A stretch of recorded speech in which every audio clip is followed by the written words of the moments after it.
Hey everyone, Jonathan here from jonathanlearnerfitness.com, and I want to talk to you about something that's a lot of people are getting wrong these days right now, because a lot of people are wanting to take sugar out of their diet. And while that is a good thing and a good place to start, a lot of people aren't understanding kind of what other foods are actually containing sugar or are changed and transferred into sugar into our body when we ingest them.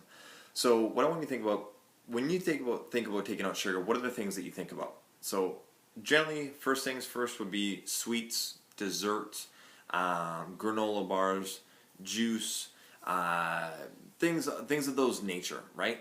But there's a lot of other things that a lot of people don't think about, because when we ingest them, they're basically changed into sugar. So what are examples of that? Cereal, bread, muffins, scones, basically all baked goods, pasta, white rice as well.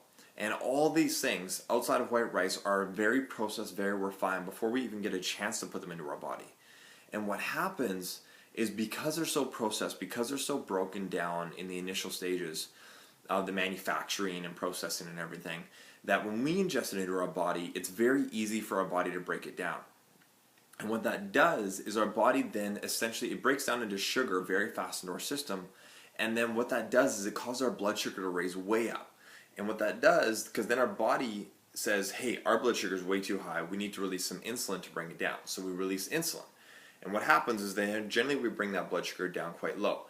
What is insulin? Insulin is a fat storage hormone.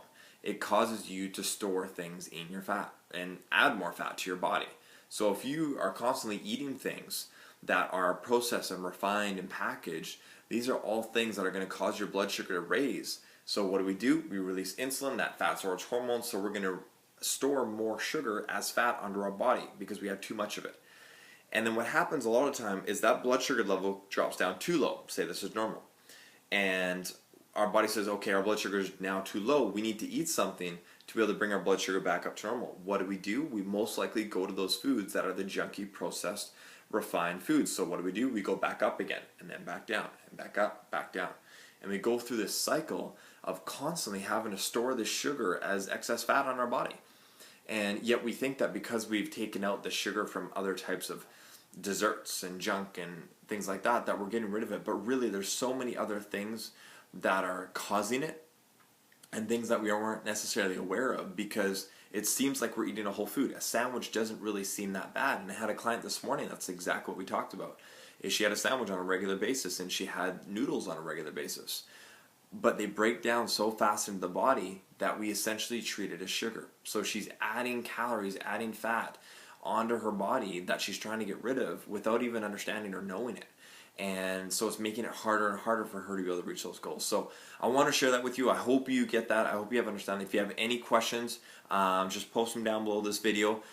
Please subscribe down to this video. Take a look right below this video. There's a subscribe button. You can click on subscribe, and you can like the video as well. And this is Jonathan with jonathanlearnerfitness.com, and I will talk to you soon and give you some more health and fitness tips.